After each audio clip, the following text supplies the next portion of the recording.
Medicine की दुनिया में जहां हर एक सेकंड जिंदगी और मौत के बीच की एक बेहद बारीक लकीर होती है, वहां सिर्फ सबसे शानदार दिमाग ही मजबूती से टिक सकते हैं। शहर के सबसे बड़े अस्पताल में अनगिनत बेहतरीन डॉक्टरों के बीच एक ऐसा नाम था जिसे किसी लीजेंड की तरह फुसफुसाया जाता था। एक ऐसा जीनियस जो खुद जीनियसों का भी उस्ताद था। जब नामुमकिन लगने वाले इमरजेंसी केसेस लगातार आने लगते, जब पूरा ऑपरेटिंग रूम अफरा तफरी और निराशा में डूब जाता, तब वो अकेला था जो समय को रोक देने की ताकत रखता था। लोग उसे हैंड ऑफ गॉड कहते थे। मैं अब भी उसे बचा सकता हूं। ये शिन्योंग का ऐलान था, जो अटूट विश्वास और दृढ़ संकल्प से भरा था। लेकिन उस व्यक्ति का ऑपरेशन करना जिसे अभी अभी मृत घोषित किया गया हो, पूरी तरह से बेतुका था। पर किया भी क्या जा सकता था, क्योंकि शिन्योंग मेडिकल तकनीक का गोल्ड स्टैंडर्ड था।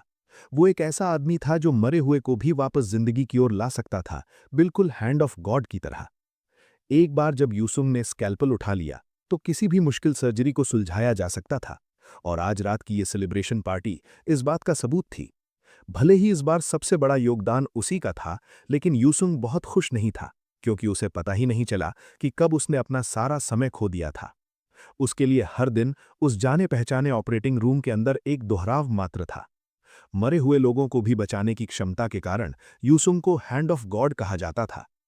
शुरुआत में उसे लगा कि ये एक अच्छी बात है, क्योंकि एक इंसान को बचाने से दर्जनों अन्य लोग खुश होंगे। हालांकि इस तरह की प्रतिभा वाले डॉक्टर बहुत नहीं थे। सच तो ये था कि वे बहुत ही दुर्लभ थे। इसलिए जब अफवाहें सुनकर मरीजों का तांता उसके पास लगा, तो यूसुंग को आराम का एक सेकंड नहीं मिला। यहां तक कि उसे वीआईपी मरीजों के लिए एक मोबाइल मेडिकल डिवाइस की तरह समझा जाने लगा। क्या ये निकनेम सच में कोई अच्छी चीज थी, या ये पूरी तरह से बेमानी था? वो न केवल शारीरिक रूप से थक चुका था, बल्कि उसकी मानसिक स्थिति और आसपास के रिश्ते भी धीरे धीरे खराब हो रहे थे। यूसुम को यह भी याद नहीं था कि आखिरी बार उसने खुद के लिए वक्त कब निकाला था। पैसा कमाना अच्छा था, लेकिन अब उसके पास उसे खर्च करने का समय ही नहीं था। इसलिए उसे बस इसे स्वीकार करना पड़ा। यूसुम को लगा कि उसकी बाकी की जिंदगी हमेशा ऐसी ही रहेगी। लेकिन जिंदगी अप्रत्याशित होती है। और जैसे ही वो घर जाकर खुद को इनाम देने के लिए एक बियर खोलने वाला था, एक कार की चमक दमकती हेडलाइट्स दिखाई दीं, जो उसकी ओर तेजी से बढ़ रही थीं। मरने से पहले यूसुम की पूरी जिंदगी उसकी आंखों के सामने कौंध गई। और विडंबना देखिए, वो सब कुछ ऑपरेटिंग रूम के ही दृश्य थे। क्या इस दुर्लभ जीनियस की छोटी सी जिंदगी बस इसी तरह खत्म हो जाएगी? नहीं, शायद शिन्योंग की कहानी अभी जारी रहने वाली थी।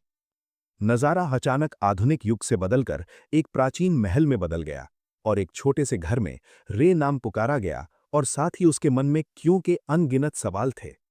धीरे धीरे अपनी आंखें खोलते हुए उसने देखा कि उसके हाथ अब गोल मटोल हो गए हैं, और उसके सामने एक खुशहाल जोड़े का चेहरा है। रे, जो पूरी तरह उलझन में था, उसने खुद को इस शरीर की मां की गोद में जाने दिया। वो डरा हुआ था। उसे अंदाजा नहीं था कि क्या हो रहा है। आखिरी चीज जो उसे याद थी, वो थी जब वो अस्पताल से घर जा रहा था और एक ट्रक की चपेट में आकर मारा गया था। इस कारण से ये दृश्य रे के लिए समझ से बाहर था। वो नहीं जानता था कि वो अभी भी जीवित कैसे है, और ये दो लोग उसके लिए बिल्कुल अजनबी थे। ये जोड़ा रे नाम के इस लड़के से बहुत प्यार करता था। इस शरीर के पिता की बाहों में दुबककर उसे ये महसूस करके झटका लगा कि उसका शरीर अब नन्हा सा है। साथ ही रे को धुंधला सा एहसास हुआ कि उसका पुनर्जन्म उनके बेटे के रूप में हुआ है। उसके हाथ पर एक खरोच ने मां का ध्यान खींचा। लड़के का पिता घबराकर किसी प्रीस्ट को बुलाना चाहता था, लेकिन आश्चर्यजनक रूप से मां ने दावा किया कि वो इसे खुद ठीक कर सकती है। रे को लगा कि वो मेडिसिन की बात कर रही है, लेकिन कुछ ऐसा जिसकी उसने कभी उम्मीद नहीं की थी, वो ये था कि उसके सामने खड़ी महिला हीलिंग मैजिक का उपयोग कर सकती थी। और कुछ ही सेकंडों में वो खरोच जिससे निशान रह जाना चाहिए था, अब पूरी तरह से गायब हो चुकी थी। इसका मतलब था कि रे का पुनर्जन्म एक नई दुनिया में हुआ था, एक ऐसी दुनिया जहां मैजिक मौजूद था। शांत रात के आकाश ने हवा की हल्की आहट के साथ छोटे से घर को घेर लिया था। घर के अंदर रे ने अपनी आंखें खोलीं और चारों ओर देखा। वो उठकर बैठ गया और कुछ देर खिड़की के बाहर देखता रहा, ये सोचते हुए कि वो इतनी देर तक क्यों सोया। वो वहां विचारों में खोया हुआ बैठा रहा। उसे इस दुनिया में पुनर्जन्म लिए 3 महीने बीत चुके थे। उस दौरान उसने कुछ बातें सीखी थीं। सबसे पहले ये दुनिया उसकी पिछली दुनिया से अलग थी। ये बिल्कुल वैसा ही है जैसा आप सोच रहे हैं। एक विशिष्ट फैंटेसी वर्ल्ड। एक ऐसी दुनिया जहां मॉन्स्टर्स और इंसानों जैसी प्रजातियां एक साथ रहती हैं। इस वजह से इंसानों पर मॉन्स्टर्स द्वारा हमला किया जाता था। नतीजतन मनुष्यों को ऐसे रास्ते चुनने पड़ते थे जहां वे अपनी जान जोखिम में डालते थे। एक दिलचस्प बात जो रे ने महसूस की वो ये थी कि उन्होंने विज्ञान के बजाय मैजिक को विकसित करने का फैसला किया। हर बार जब सारा उसके घावों को ठीक करती थी, ऐसा लगता था कि वो मामूली चीजों के लिए भी मेडिसिन की तकनीकों के बजाय मैजिक पर भरोसा करते हैं। आखिरी चीज जो उसने महसूस की वो ये थी कि ये कोई सपना नहीं था, बल्कि उसकी नई वास्तविकता थी। फिर भी किसी कारण से रे अभी भी अपने पिछले जीवन की यादों और ज्ञान को बनाए रखने में कामयाब रहा। उसने कभी नहीं सोचा था कि वो फिर से इतना रिलैक्स महसूस कर पाएगा। अब जबकि उसने पीछे मुड़कर देखा, तो उसे अपने काम की वजह से खुद से प्यार करने का मौका ही नहीं मिला था। अगर कार एक्सीडेंट नहीं होता, तो शायद वो वैसे भी काम के बोझ से मर ही जाता। फिर वो करवट लेकर उस पल का आनंद लेने लगा। चूंकि मेरा पुनर्जन्म हो गया है, तो मैं इन पलों का आनंद क्यों न लूं जो मेरे पास हैं? मुझे फिर कभी इतनी अच्छी नींद कब मिलेगी? कमरे में रखे गमले पर एक हल्की रोशनी चमक रही थी। ये एक दुर्लभ सुख था जो उसे एक बेफिक्र लड़के के रूप में पुनर्जन्म लेने से मिला था। रे ने सोने के लिए अपनी आंखें बंद कर लीं, लेकिन तभी उसने कुछ गौर किया। हाँ, ये क्या है? ऐसा महसूस हो रहा है जैसे मेरे शरीर से एक पतला धागा गुजर रहा है। ये ठंडी सनसनी क्या है? मैं बहुत तरोताजा महसूस कर रहा हूँ। क्या ये वही माना है जिसके बारे में इयॉन और सारा बात कर रहे थे? इसे कंट्रोल करना आसान नहीं लग रहा है। अगर मैं इसे जबरदस्ती करने की कोशिश करता हूं, तो ये हर जगह बिखर जाएगा। मुझे ठीक उसी जगह फोकस करने दो जहां से माना का ये धागा शुरू और खत्म होता है। माना को बिल्कुल खून की तरह काम करना चाहिए। मुझे माना के प्रवाह को एक ब्लड स्ट्रीम की तरह इमेजिन करने दो। मैं इसे अपने शरीर में भरते हुए महसूस करने की कोशिश करूंगा। माना का ये प्रवाह इसी तरह अनंत है। जल्दबाजी की जरूरत नहीं है, बस इसे धीरे धीरे होने दो। समय बीतता गया। पतझड़ के पत्ते धीरे से गिरे और देखते ही देखते कड़कदार ठंड आ गई। सीन दूसरी जगह शिफ्ट होता है जहां रे के हाथ में एक आग की लपट है। वो खुशी से चिल्लाता है, आखिरकार ये काम कर गया। वो अपने हाथ की छोटी सी लौ से अपनी आंखें नहीं हटाता और खुद ही हंसता है। ये सोचने के लिए कि मैं ये कर सकता हूं। फायरबॉल शूट करने के लिए माना फ्लो को कंट्रोल करने की तकनीक उन 3 साल के प्रयास के लायक थी जो मैंने इसके लिए दिए थे। भले ही मैं माना फ्लो को सफलतापूर्वक समझने और इसके पताभित रास्तों को याद करने में सक्षम था, लेकिन समस्या ये थी कि मैं इस किताब में बताए गए तरीके को नहीं समझ पा रहा था कि माना को कंट्रोल कैसे किया जाए। रे ने किताब के हर विवरण को ध्यान से पढ़ा। किताब ने उसे शरीर के अंदर माना स्टोर करने और जरूरत पड़ने पर उसे कंट्रोल करने के लिए कहा, क्योंकि माना कथित तौर पर हमारे आसपास के वातावरण से लिया जाता है। उसके मन में एक प्रश्न आया, इसे पहली बार में हमारे अंदर स्टोर करने की जरूरत ही क्यों है? इसके अलावा ये एक बार स्टोर होने के बाद इसकी सीमा तय कर देता है। आप इसे कैसे भी देखें, ये अक्षम है। रे ने फिर एक परिकल्पना बनाई। क्या होगा अगर हम माना को अंदर रोकने की कोशिश किए बिना ही उसे नेचुरली चलने दे? क्या आसपास के वातावरण से माना को खींचना और इस्तेमाल करना आसान नहीं होगा? उस स्थिति में हमें माना की क्वालिटी के बारे में चिंता करने की जरूरत नहीं होगी। हम माना सर्कल्स को भी बाईपास कर सकते हैं। हालांकि ये एक खतरनाक तरीका है जो किसी किताब में नहीं लिखा है, लेकिन ये एक बार कोशिश करने के लायक है। वो फिर मुस्कुराया। मैंने कभी नहीं सोचा था कि इसके परिणाम मेरी उम्मीदों से परे होंगे। मुझे इसे और आजमाना होगा। उसी समय सैन बाहर से देख रही थी और वो फुसफुसाती है, उसे देखो, मैं तुम्हें बता नहीं सकती कि मुझे कितनी गर्व महसूस हो रहा है। हर बार जब मैं रे को देखती हूं, तो वो मौका मिलते ही किताब पढ़ रहा होता है। उसने अपना मुंह ढक लिया और मुस्कुराई। मैं कह रही हूं, हमारा प्यारा रे पक्का एक मेज बनेगा। इयॉन ने कहा, तुम किस बारे में बात कर रही हो? उसके फिजीक के हिसाब से उसे एक स्वॉर्ड्समैन की तरह ट्रेनिंग लेनी चाहिए। उसने हाथ हिलाकर बात टाल दी। अगर ऐसा हुआ तो हमारा प्यारा रे तुम्हारी तरह ही एक मसल हेड बनने को मजबूर हो जाएगा। इयॉन ने हताशा में आह भरी। कम से कम एक हैंडसम मसल हेड तो। अंदर रे ने सब कुछ सुना और मन ही मन सोचा, अगर वे इतनी जोर से बात करने वाले हैं तो मुझसे कुछ भी छिपाने का क्या मतलब है? सैन फिर थोड़ी चिंतित हुई। हालांकि मुझे हमारे नन्हे रे पर गर्व है, लेकिन क्या तुम्हें नहीं लगता कि वो किताबों में कुछ ज्यादा ही खोया रहता है? मेरा मतलब है, क्या उसकी उम्र के बच्चों को बाहर जाकर दोस्तों के साथ नहीं खेलना चाहिए? मुझे बस इस बात की चिंता है कि रे सिर्फ किताबें ही पढ़ना चाहता है। इयॉन ने उसे आश्वासन दिया। चलो भी, चिंता की कोई बात नहीं है। ज्यादातर लोग इस बात से परेशान रहते हैं कि उनके बच्चों को पढ़ना पसंद नहीं है ना? तुमने तो कहा था कि तुम उसे एक महान मेज बनाना चाहती हो, तो इसमें गलत क्या है? सैन अपने नन्हे लड़के को देखती रही और कुछ नहीं कह सकी। वापस रे की बात करें तो उसे लगा कि ये अभी भी पर्याप्त नहीं है। मुझे माना फ्लो के लिए एक परफेक्ट पाथवे बनानी होगी, जितनी मुमकिन हो उतनी परफेक्ट। अगली सुबह रे के घर पर सैन पूरे उत्साह के साथ दरवाजे से अंदर आई। क्या हमारा प्यारा रे यहाँ है?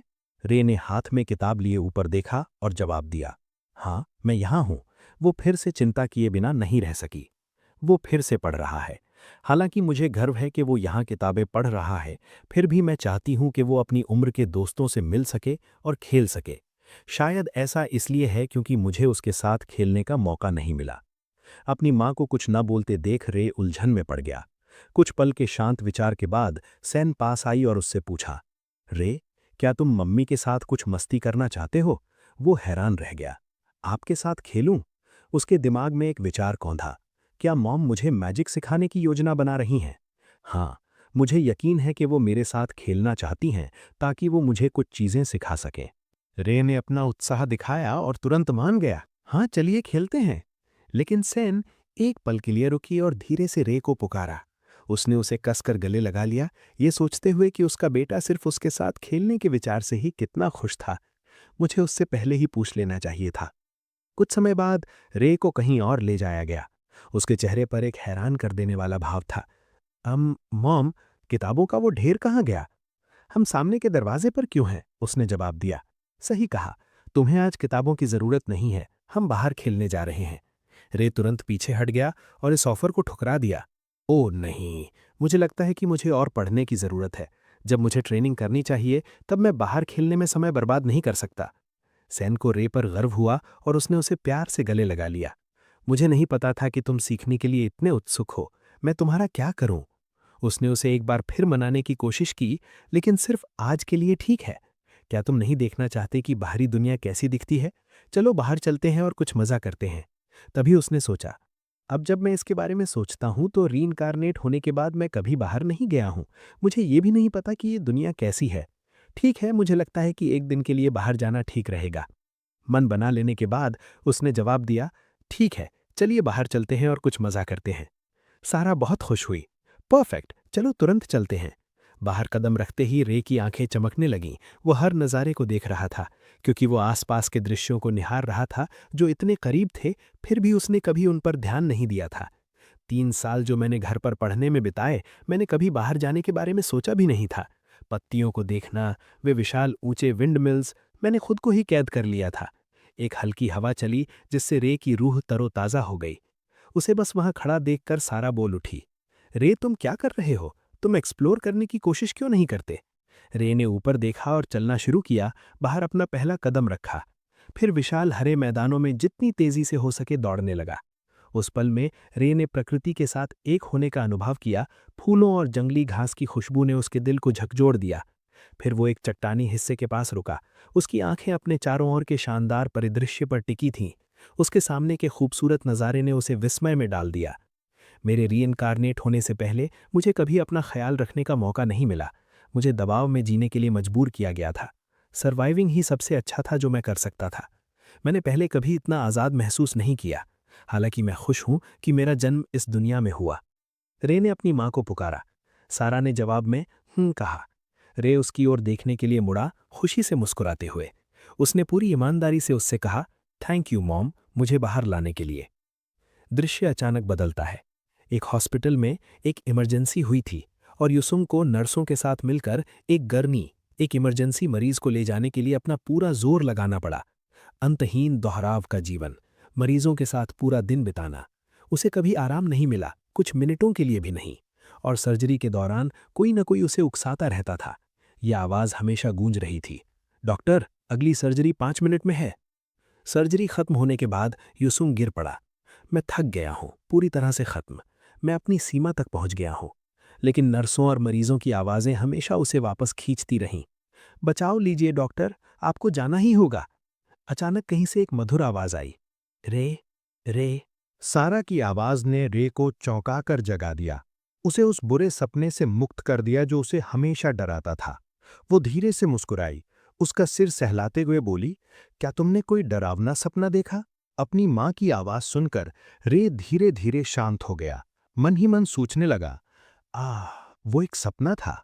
मैं इतना शानदार समय बिता रहा था और फिर मैंने ऐसा कुछ सपना देखा। रे ने तेज धूप के खिलाफ अपनी एक आंख खोलने के लिए संघर्ष किया। वो अजीब दुनिया जिसमें उसे पहुंचाया गया था, उसके सामने दिखाई दी। ये वो दुनिया नहीं थी जहां उसे बिना आराम के काम करना पड़ता था। इस विचार पर रे ने बहुत अधिक सहज महसूस किया। वो अब एक बच्चा था, बेफिक्र। सही कहा, मेरा इस दुनिया में पुनर्जन्म हुआ है और मैं निश्चित रूप से अपने पिछले जीवन की तरह नहीं जीऊंगा। रे की आंखों से यहाँ का नज़ारा ऐसा लग रहा था जैसे उसमें कोई ब्राइट फिल्टर लगा हो। यहाँ तक कि जिस घर में वो रहता था, वो उसके पिछले जीवन से बहुत अलग था। रे और सारा अपनी सैर से वापस लौटे। इयॉन को देखकर वो खुश हुई और उसका अभिवादन किया। मैं घर आ गई हूँ। वो अपनी पत्नी और बेटे की ओर देखकर मुस्कुराया और पूछना नहीं भूला, वेलकम होम, क्या तुमने मज़ा किया? रे ने उत्साहपूर्वक उत्तर दिया, हाँ। अचानक उसके दिमाग में एक विचार आया। सही कहा। उसने हाथ बढ़ाकर सारा की ड्रेस का कोना खींचा और धीरे से पुकारा, मॉम। रे की आंखें फटी की फटी रह गई। प्लीज मुझे मैजिक सिखाइए। अपने कीमती बेटे के अनुरोध को सुनकर सारा भावुक हुए बिना नहीं रह सकी। वो चिल्लाई, एक मिनट रुको। फिर वो अपने प्यारे पति की बाहों में गिर गई, ये सोचकर कि उनका बच्चा कितना प्यारा और मासूम हो सकता है। वो खुद को रोक नहीं पाई। तुम अभी से ट्रेनिंग शुरू करना चाहते हो? अगर तुम चाहते हो तो मम्मी तुम्हें सिखाने में हमेशा खुश रहेगी। सेन की प्रतिक्रिया देखकर वो केवल एक फीकी मुस्कान दे सका। अंदर से थोड़ा अजीब महसूस कर रहा था। भले ही मैंने ये प्रतिक्रिया कई बार देखी है, फिर भी मुझे इसकी आदत नहीं हो पा रही है। एक पल बाद सेन ने रे को उसका पहला सबक सिखाना शुरू किया। चूंकि ये रे का अनुरोध था, तो क्या हम शुरू करें? फिर उसने मानव जाति के लिए सबसे बुनियादी तत्व यानी बेसिक एलिमेंट से शुरुआत की। सेन के हाथ में एक छोटी सी लौ दिखाई दी जो चमक रही थी, फायर। रे उस अविश्वसनीय जादू को देखकर बेहद मंत्रमुग्ध हो गया। रे की खुशी भरी प्रतिक्रिया देखकर सेन दंग रह गई। मेरे बेटे का रिएक्शन! इसलिए वो उसे अच्छे से सिखाने के लिए दृढ़ थी। रे, बेटा, ये फायर है, क्या ये दिलचस्प नहीं है? रे ने एक बनावटी हंसी हंसी। ये देखकर सेन शर्मा गई और मन ही मन सोचने लगी, या क्या ये पर्याप्त प्रभावशाली नहीं है? उसने खुद से सोचा, ऐसा इसलिए है क्योंकि ये एक ऐसा स्पेल है जिसका उपयोग मैंने पहले भी कुछ बार किया है। तभी सेन ने कुछ सोचा। उसने बुलाया, हमें पहले बैठ जाना चाहिए, है ना? रे ने आज्ञाकारी रूप से उत्तर दिया, हाँ मॉम। एक बार जब वे बिस्तर पर ठीक से बैठ गए, तो सेन ने फिर से शुरू किया। मैजिक का सिद्धांत ये है कि एक सेंट्रल लाइट जो बाहर की ओर फैलती है, आसपास की ऊर्जा को इकट्ठा करेगी, जिससे वो बनेगा जो यूजर चाहता है। जादू के साथ आप इसे माना में बदलना चाहते हैं। सफलता का फॉर्मूला एक एक्टिवेशन वर्ड और एक एक्टिवेशन एक्शन का संयोजन है। देखो, ये आसान है ना? फिर उसने पहले वाली लॉ को उदाहरण के रूप में उपयोग किया। तुम बस फॉर्मूले का पालन करो, अपने माना को केंद्रित करो, हवा में इशारा करो और आग की लौ बनाने के लिए फायर बोलो। इस बुनियादी सिद्धांत को सुनकर कि आप बस एक फॉर्मूला लागू करते हैं, रे और भी उत्सुक हो गया। मॉम, मेरा एक सवाल है। सेन ने जवाब दिया, ठीक है। स्टूडेंट रे ने फिर एक ऐसा सवाल पूछना शुरू किया जो ऐसा लग रहा था जैसे साल 2025 का कोई फाइनल एग्जाम हो। क्या आप माना को एक अलग तरीके से कन्वर्ट कर सकते हैं? सेन थोड़ा हैरान थी। एक अलग तरीका? एक पल के विचार के बाद रे ने अपना स्पष्टीकरण दिया। मेरा मतलब है, चलो आग को उदाहरण के तौर पर लेते हैं। मान लीजिए कि हमारे पास रेड माना के 3 पार्टिकल्स हैं। आप माना को जलाते हैं, जो फिर ब्लू माना में बदल जाता है, और फिर आप उस माना को इकट्ठा करते हैं जिसे आप जलाना चाहते हैं। अंत में फिजिक्स लागू करके और फ्रिक्शन का उपयोग करके ये उस आग की लॉ को पैदा करेगा जो यूजर चाहता है। इस बिंदु पर उसने एक और एडवांस सवाल किया। माना को 3 बार कन्वर्ट करने के बजाय इसे सरल क्यों ना बनाया जाए? हालांकि यदि आप ऐसा करते हैं तो माना जल्दी से बिखर जाएगा।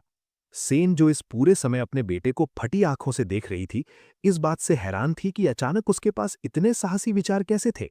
ओ माय, एक एडवांस क्वेश्चन है ये। उसने एक पल के लिए सोचा। सही कहा, और ये असंभव नहीं है। सेन ने उसकी ओर देखा। यदि उन 3 स्टेप्स को मिला दिया जाए और फिर स्थिर किया जाए तो ये संभव हो सकता है।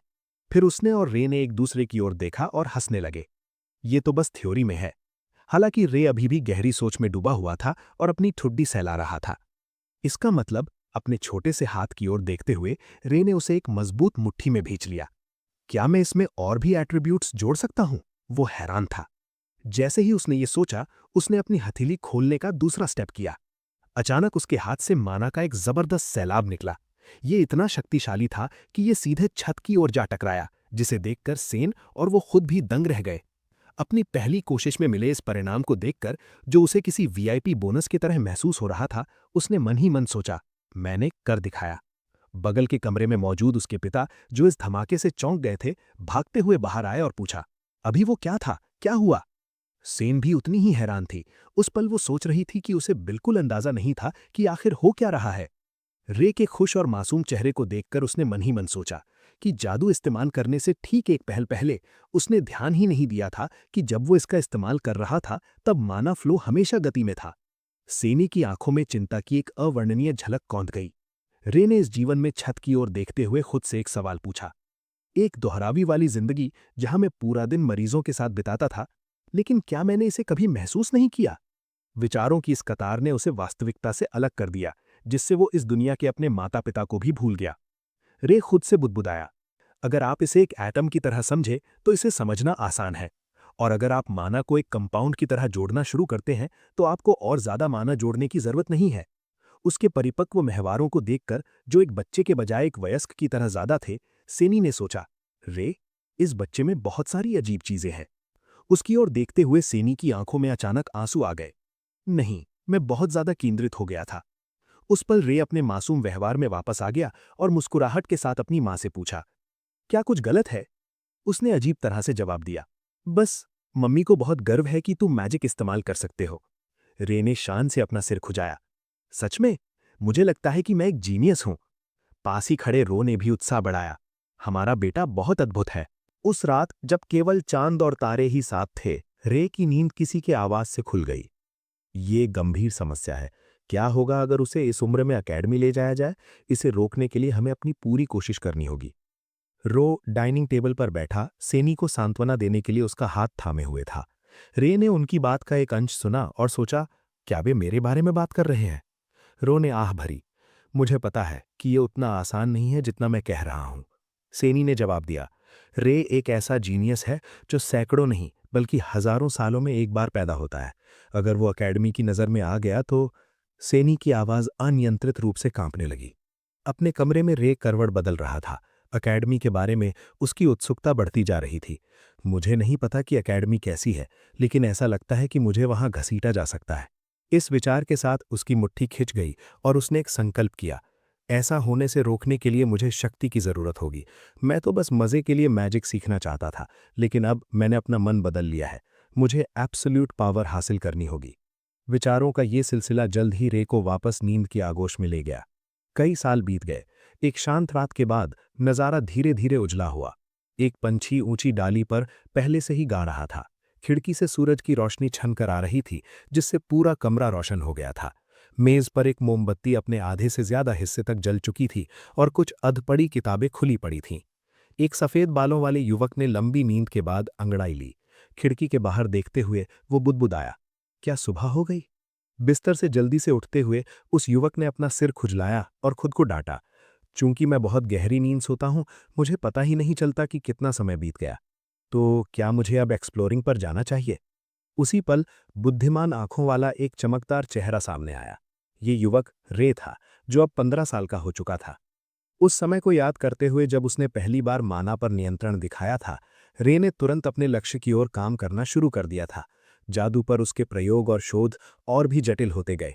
इतना ही नहीं, उसने हर रात खुद को मेडिटेशन और मैजिक प्रैक्टिस में झोंक दिया, और माना को समझने की उसकी प्रतिभा उसकी बिजली जैसी तेज ग्रोथ का प्रमाण थी। तकनीकी अभ्यास के अलावा रे ने अपनी भावी क्षमताओं को बढ़ाने के लिए अपने ज्ञान को भी लगातार विकसित किया, और इस तरह उसके द्वारा सोखे गए माना की भयानक मात्रा के कारण उस दौरान उसके बाल पूरी तरह सफेद यानी प्योर वाइट हो गए थे।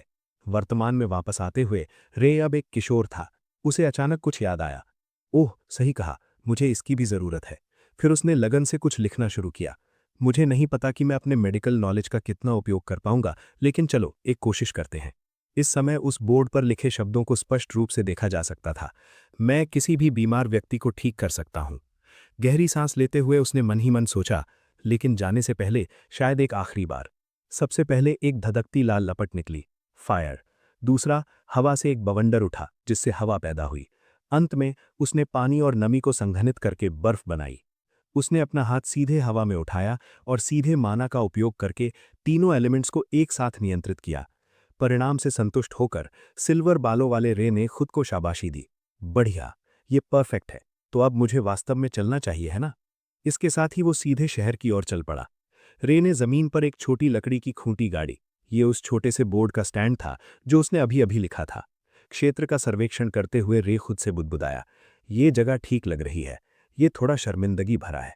इस पर रे शर्मा गया। उसने कुछ बार अपना गला साफ किया, फिर एक गहरी सांस ली और पागलों की तरह चिल्लाया, मैं किसी का भी इलाज कर सकता हूं जो अस्वस्थ महसूस कर रहा है। किसी को भी मेरे पास ले आओ। 15 साल के बच्चे को इस तरह चिल्लाते देख शहर के लोगों को ये काफी मजेदार लगा। कितना दयालु युवक है। तुम सही कह रहे हो। लोग आपस में फुसफुसाए। मुझे लंबे समय से ऐसी हंसी नहीं आई। मुझे भी नहीं। भीड़ के बीच से एक दयालु व्यक्ति ने सलाह दी, बेटा, कहीं और जाकर सेंट का खेल खेलो। तुम्हें बीमार लोगों का इस तरह मजाक नहीं उड़ाना चाहिए। अपने आसपास के लोगों की प्रतिक्रिया देखकर रे थोड़ा हैरान रह गया। ये लोग मुझे क्या समझते हैं? कुछ सेकंड के झटके के बाद उसने खुद को संभाला। नहीं, मुझे इसकी उम्मीद थी। चलो बस थोड़ा इंतजार करते हैं। और वास्तव में उसने सुबह से शाम तक इंतजार किया, फिर भी उसके पास इलाज के लिए कोई नहीं आया। अंत में उसके व्यवसाय का पहला दिन असफल रहा। मुझे विश्वास नहीं हो रहा कि कोई नहीं आया। उसने उठना शुरू किया और सोचा, मुझे लगता है कि मैं कुछ नहीं कर सकता। मुझे आज के लिए घर चले जाना चाहिए। जैसे ही वो निराशा से भरा था, उसके सामने कोई प्रकट हुआ। उस व्यक्ति ने पूछा, क्या तुम सच में बीमार लोगों को ठीक कर सकते हो? जैसे ही उसकी आंखों से आंसू गिरने ही वाले थे, इस सवाल ने रे को चौंका दिया। उसकी उम्र की एक युवा लड़की जिसने किसी अपर क्लास परिवार जैसे कपड़े पहने थे, उसने फिर से पूछा, चाहे कैसी भी बीमारी हो, क्या ये सच है? वोनीशिया को देखकर उसने मन ही मन सोचा, क्या ये मेरी पहली मरीज होने वाली है? रे के जवाब देने से पहले ही वोनीशिया ने तीसरी बार जोर दिया, क्या तुम सच में उन्हें ठीक कर सकते हो?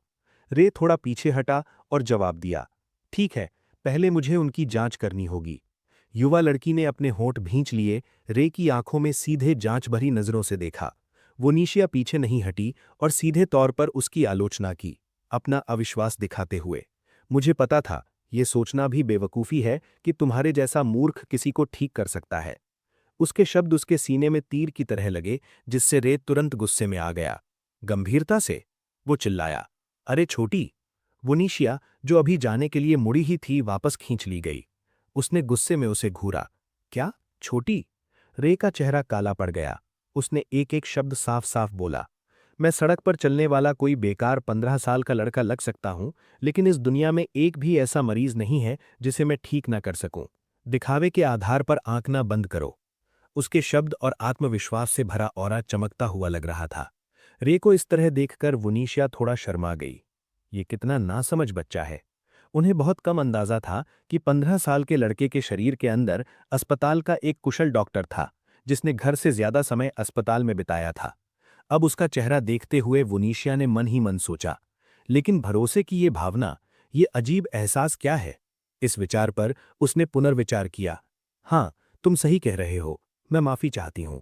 वोनीशिया ने अपनी नीली ड्रेस पकड़ी, थोड़ा झुककर शिष्टाचार दिखाया और अपना परिचय देने के लिए सिर झुकाया। मैं औपचारिक रूप से अपना परिचय देती हूँ। मैं विस्काउंट गैट की इकलौती बेटी वोनीशिया हूँ। अपना परिचय देने के बाद उसने अपनी भौहें सिकोड़ी और फिर से जोर देते हुए कहा, मैं छोटी नहीं हूं। उस पल रे ने एक अजीब सी हंसी हंसी। मेरा नाम रे है, उसने मन ही मन सोचा। ये एक नोबल है। कोई आश्चर्य नहीं कि इसके कपड़े इतने आलीशान दिखते हैं। सूरज के क्षितिज के नीचे डूबने से पहले दोनों के बीच एक छोटी सी बातचीत हुई। तुम अचानक इतनी औपचारिक भाषा का इस्तेमाल क्यों कर रहे हो? बस वैसे ही बोलो जैसे पहले बोल रहे थे, वनिष्या ने दबी आवाज में कहा। वैसे जिस मरीज का मैंने पहले जिक्र किया था, वो मेरे पिता है। विस्काउंट गैट का नाम याद आते ही रे की आंखें फैल गईं। वनिष्या ने दुख के साथ अपने पिता की स्थिति का वर्णन किया। पहले उनके सीने की खाल लाल हो गई और एक गांठ बन गई, फिर वो गेंद की तरह सूज गई। इन लक्षणों को सुनकर रे के दिमाग में एक विचार कौंधा। क्या ये एक मैलिग्नेंट ट्यूमर हो सकता है? उसने अपनी भौहें सिकोड़ी। वो पूरी तरह से एक डॉक्टर की तरह लग रहा था। तो हमें चलकर देखना चाहिए। अगर ये इमरजेंसी है तो हर एक सेकंड कीमती है। अचानक उसकी निगाहें डगमगा गईं। लेकिन अगर ट्यूमर एक गेंद के आकार का है तो शायद पहले ही बहुत देर हो चुकी होगी। इस विचार के साथ वो बिना रुके दौड़ा और वनिशा के पीछे पीछे उसके घर की ओर चल दिया। कुछ ही देर में वनिशा के कदम रुक गए। वो उसे ऊंची दीवारों और एक बंद गेट वाली हवेली में ले आई थी। वनिशा ने उसकी ओर देखा। हम पहुंच गए, चलो अंदर चलते हैं। रे ने खुद को आश्वस्त किया। बेशक ये बड़ा है, आखिर ये एक नोबल का घर है। इससे पहले कि वो दरवाजे तक पहुंच पाती, एक बुजुर्ग आदमी चिल्लाते हुए बाहर आया। युवा मिस्ट्रेस, आप वापस आ गईं। वनिशा ने जवाब दिया, बटलर। वनिशा दौड़कर बटलर के पास गई और उसकी बाह पकड़ ली। उसकी आवाज कांप रही थी। मेरे पिता कैसे हैं? उसने जवाब में हकलाते हुए कहा। मिस्ट्रेस, विस्काउंट के बारे में खबर ऐसी थी जो वनिशा के होश उड़ाने वाली थी। उनकी हालत अचानक बिगड़ गई और उनका निधन हो गया है। उसे अपने कानों पर विश्वास नहीं हुआ। तुम झूठ बोल रहे हो? तुरंत वनिशा अपने पिता के कमरे की ओर दौड़ी। बटलर ने बेबसी में उसके पीछे आवाज दी, युवा मिस्ट्रेस। वनिशा ने अपनी पूरी ताकत से दौड़ने की कोशिश की, खुद से कहते हुए, नहीं नहीं। उसने कमरे का दरवाजा झटके से खोला। वनिशा रो पड़ी, उसकी आंखों से आंसू बह रहे थे। पिताजी! विस्काउंट बिस्तर पर बेजान पड़े थे, जबकि विस्काउंटिस बेतहाशा रो रही थी। उसने धीरे से पुकारा, वनिशा!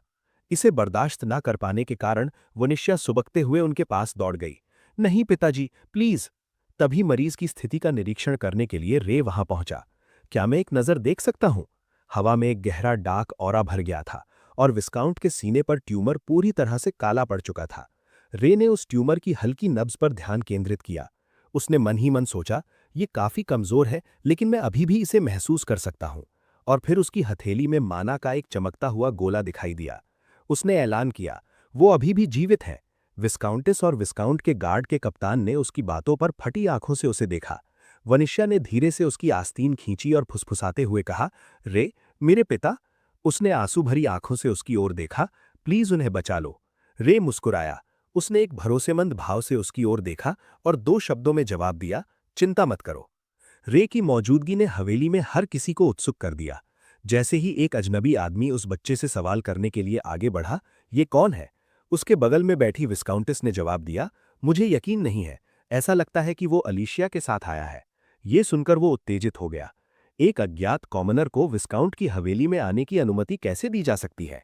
ये सुनने के बाद कि रे विस्काउंट को बचा सकता है, गार्ड की आंखें फैल गईं और वो चिल्लाया, एक मिनट रुको। मुझे लगता है कि उसने अभी कहा कि वो विस्काउंट को बचा सकता है।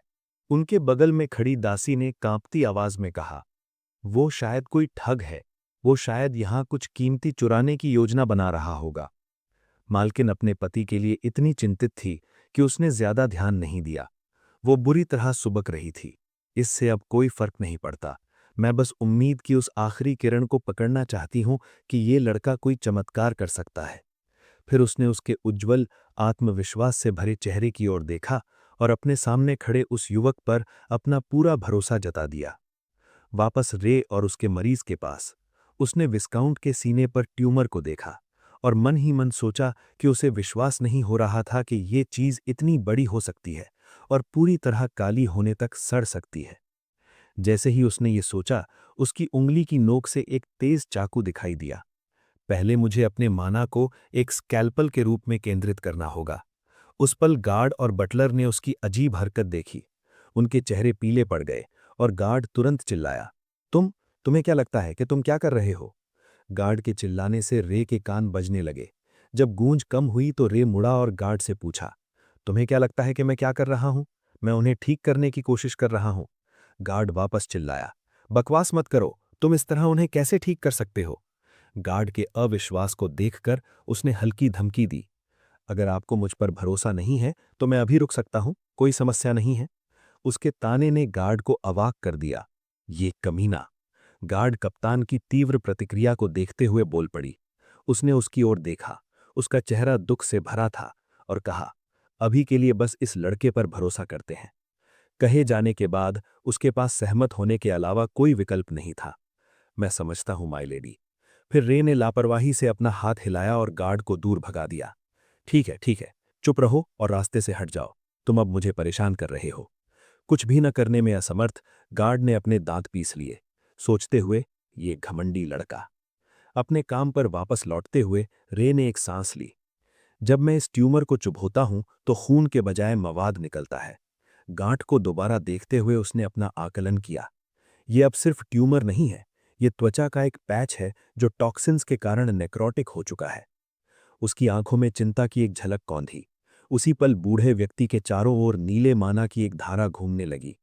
रे ने अपनी आस्तीनें चढ़ाना शुरू किया। खैर, तो क्या हम शुरू करें?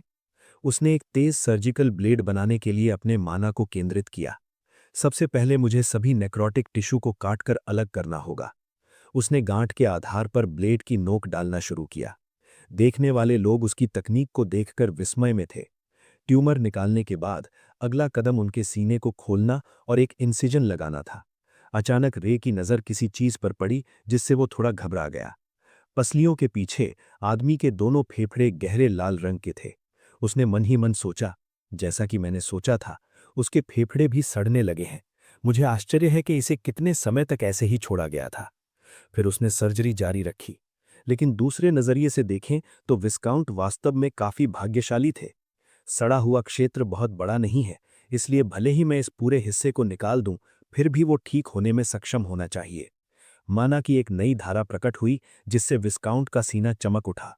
गंभीर हिस्से को संभालने के एक पल बाद उसने मेडिकल थ्रेड बनाने के लिए माना का उपयोग करना शुरू किया। मैं कटे हुए हिस्से को टांके लगाकर बंद कर दूंगा।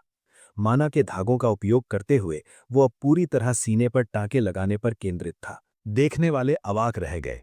कोई भी बोलने या जोर से सांस लेने की हिम्मत नहीं कर सका। बटलर ने रे की पीठ को देखा और धीरे से बुदबुदाया, वो लड़का जिसे युवा मिस्ट्रेस यहां लाई है। वो हिचकिचाया। सच में मेरे पास शब्द नहीं है। उसके चमकते चेहरे और गहन एकाग्रता को देखते हुए उसने मन ही मन सोचा, उसके पास ना केवल एक ऐसा आभा मंडल है जो उसके साथियों के पास नहीं है, बल्कि उसके हाथों की हरकतें भी बेहद उस्तादाना हैं। उस पल मैना से लिपटे उसके हाथ निरंतर शालीनता के साथ चल रहे थे। उसकी पांचों उंगलियों से एक एक धागा निकल रहा था। कुछ बुनियादी टांके लगाने के बाद उसने अंतिम चरण के बारे में सोचा। मैं धागों को अवशोषित करके इसे खत्म कर दूंगा। उसकी छाया को देखकर बटलर को लगा कि वो किसी मास्टर कठपुतली चलाने वाले की तरह कुशल है, नहीं, कठपुतली के देवता की तरह। रे ने हालांकि दूसरों की नजरों पर कोई ध्यान नहीं दिया, वो केवल अपने काम पर ध्यान केंद्रित कर रहा था। तभी बटलर धीरे से बोला, वो लड़का वास्तव में चमत्कार कर सकता है। उसके बगल में खड़ी दासी ने यह सुना और उसकी ओर देखा। फिर दासी ने अपनी नजर वापस उस युवक पर टिका दी। वो जिसने शुरुआत में उसे एक धोखेबाज के रूप में देखा था, अब अपना मन बदल रही थी। मैं सहमत हूं। एक पल बाद रे रुका और अपने माथे से थोड़ा पसीना पोंछा। ठीक है, लगभग हो गया। विस्काउंट के सीने को देखते हुए काला ट्यूमर हटा दिया गया था और उसके सीने पर साफ सुथरे टांके पूरे हो गए थे। अब मुझे बस उनके दिल की धड़कन को थोड़ा फिर से शुरू करने में मदद करने की जरूरत है। फिर उसने हृदय गति को उत्तेजित करने के लिए चेस्ट कंप्रेशंस शुरू किए। मैं इमरजेंसी रिससिटेशन करने के लिए मैना का उपयोग करूंगा। उसके मैना ने तब एक डीफिब्रिलेटर के इलेक्ट्रिक करंट की तरह काम किया। रे ने मन ही मन सोचा, मुझे बस एक मसाज के जरिए उनके दिल को सहारा देने की जरूरत है। एक बार दबाने पर दिल में इलेक्ट्रिक करंट भेजा गया, जिससे वो एक बार तेजी से धड़का और फिर स्थिर होने लगा। पहली धड़कन सुनते ही रे का चेहरा चमक उठा। हो गया, वो जीवित है। सर्जरी एक बड़ी सफलता थी। वो तुरंत परिवार को सूचित करने के लिए मुड़ा, लेकिन कुछ देखकर रुक गया। विस्काउंट का परिवार रे को ऐसे देख रहा था जैसे वो कोई अजीबोगरीब हीलिंग मेथड्स वाला प्रतिभाशाली सनकी हो।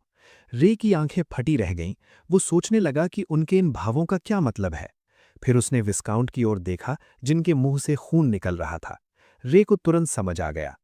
मैं समझ गया, क्योंकि उस मृत शरीर में अचानक रक्त संचार शुरू हो गया है, इसीलिए उन्हें हेमरेजिंग हो रहा है। एक अनजान बाहरी व्यक्ति के नजरिए से रॉयल गार्ड ने अपने दांत पीसते हुए फुसफुसाया, तुम कमीने, मुझे पता था कि तुम सिर्फ एक नीम हकीम हो। उसकी उत्तेजित प्रतिक्रिया देखकर रे ने अपने हाथ उठाए और शांति करने वाली मुस्कुराहट देते हुए जल्दी से समझाया, आप फिर से मुझे खेद है, कृपया मुझे समझाने की अनुमति दें। लेकिन गार्ड ने उसे बोलने का मौका ही नहीं दिया। क्या तुम अभी भी इससे बचने के लिए बहाने बनाने की कोशिश कर रहे हो? विस्काउंट के चेहरे के रंग को देखते हुए रे ने पूछा। लेकिन वो अब जीवित हैं। रॉयल गार्ड ने परिणाम को नजरअंदाज कर दिया और बस दहाड़ा। कैसे जीवित हैं? मुझे तो बस खून से लथपथ शरीर दिख रहा है। रे इस जिद्दी आदमी के सामने लाचार महसूस कर रहा था। वो कोई समस्या नहीं होगी, वो वास्तव में जीवित हैं। रॉयल गार्ड चिल्लाता रहा। मुझे विश्वास नहीं हो रहा कि तुमने वास्तव में एक रईस का शरीर काट दिया। क्या तुम इंसान भी हो? रे ने एक आह भरी। 1 मिनट रुकिए। जैसे जैसे स्थिति अराजकता में बदलती गई, एक कोमल आवाज गूंजी। रे, तुमने मुझसे वादा किया था कि तुम उन्हें बचा सकते हो। वोनिशिया यानी एलिशिया चिल्लाई। मैंने तुम पर भरोसा किया था। रे अनजाने में एक कदम पीछे हट गया, अपनी बात दोहराने की कोशिश करते हुए। बस रुकिए और देखिए, वो वास्तव में मरे नहीं हैं। अपने पिता के बेजान शरीर को देखते हुए वो फुसफुसाया। लेकिन अब वो ऐसे हैं। उसके आंसू अनियंत्रित रूप से उसकी आंखों से बहने लगे। मेरे पिता मर गए और ये सब इसलिए हुआ क्योंकि मैं तुम्हें यहां लेकर आई। उसे इतना पछताते देख रे ने उसे समझाने और आश्वस्त करने की कोशिश की। वो सचमुच ठीक हो गए हैं, बस रुकिए और देखिए। रे अब हर चीज पर सवाल उठाने लगा। सब ऐसे क्यों हैं? क्या इसलिए क्योंकि उन्हें सर्जरी का शून्य अनुभव है? इससे पहले कि वो ये विचार पूरा कर पाता, एक तेज तलवार सीधे उसके सीने पर तान दी गई। तुम नीच आम आदमी, न केवल तुमने विस्काउंट को नुकसान पहुंचाया, बल्कि तुमने युवा मिस्ट्रेस को भी धोखा दिया। ये गार्ड्स के कप्तान की आवाज थी, और उसने वहां मौजूद अन्य सैनिकों को आदेश दिया कि सारा दोष रे पर मढ़ दिया जाए। क्या विस्काउंट के शरीर का अपमान करना तुम्हारे लिए पर्याप्त नहीं था? उनकी प्रतिक्रिया देखकर रे ने अपने गुस्से को दबाया, एक गहरी सांस ली और धीरे से कुछ शब्द कहे। मैंने उन्हें बचाने के लिए इतनी मुसीबत झेली, और न केवल मुझे धन्यवाद का एक शब्द भी नहीं मिला, बल्कि आप मेरे चेहरे पर तलवार तान रहे हैं। उसकी आवाज निराशा से भरी थी। रे ने सीधे गार्ड कप्तान की आंखों में देखा और उससे फिर पूछा, आपने अभी क्या कहा? कि मैं एक ठग और एक हत्यारा हूं? उसने अपनी भौहें सिकोड़ी, उसकी आंखों में गुस्से की चमक थी। आप सभी गलत व्यक्ति से पंगा ले रहे हैं।